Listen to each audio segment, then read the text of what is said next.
ഒരു ജാതി, ഒരു മതം, ഒരു ദൈവം, മനുഷ്യന് എന്ന മഹാമന്ത്രണം ലോകത്തിന് നൽകിയ മഹാപുരുഷൻ ശ്രീനാരായണ ഗുരു സ്ഥാപിച്ചതാണ് ശിവഗിരി എന്ന ലോകത്തിലെ തന്നെ പ്രസിദ്ധിയാർജിച്ച തീർത്ഥാടന കേന്ദ്രം. വർക്കല പട്ടണ ചത്വരത്തിൽ നിന്നും 4 കിലോമീറ്റർ സഞ്ചരിച്ചാൽ ശിവഗിരിയിലെത്താം. ശിവഗിരിയിലെ വൈദിക മഠം ശ്രീനാരായണ ഗുരുദേവൻ വസിച്ചിരുന്ന ഇടമാണ്. അദ്ദേഹം സ്ഥിരമായി വിശ്രമിച്ചിരുന്ന ഇടം.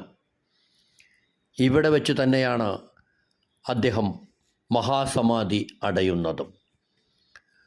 1928 സെപ്റ്റംബർ 20 വ്യാഴാഴ്ച പകൽ 3:33 ശ്രീനാരായണ ഗുരുദേവൻ ഈ വൈദിക മഠത്തിൽ വെച്ച് മഹാസമാധി അടയുന്നത്. വിശ്വമഹാകവി രവീന്ദ്രനാഥ ടാഗോറും ആചാര്യ വിനോബ ഭാവേയും ഇവിടെ എത്തി ശ്രീനാരായണ ഗുരുവിനെ സന്ദർശിച്ചിട്ടുണ്ട്. മഹാത്മാഗാന്ധി ഗുരുവിനെ കാണുന്നതിന് വേണ്ടി ഇവിടെ എത്തുകയും ഒരു രാത്രി ഈ വൈദിക മഠത്തിൽ താമസിക്കുകയും ചെയ്തിട്ടുണ്ട്.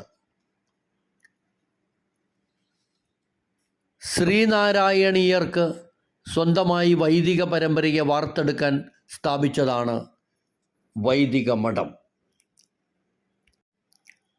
ശിവഗിരി ആശ്രമത്തിലെ ഈ വൈദിക മഠത്തിൽ ശ്രീനാരായണ ഗുരുദേവൻ സമാധിയടഞ്ഞ മുറിയും ഗുരു ഉപയോഗിച്ചിരുന്ന ദിവ്യ വസ്തുക്കളും സൂക്ഷിച്ചിട്ടുണ്ട്.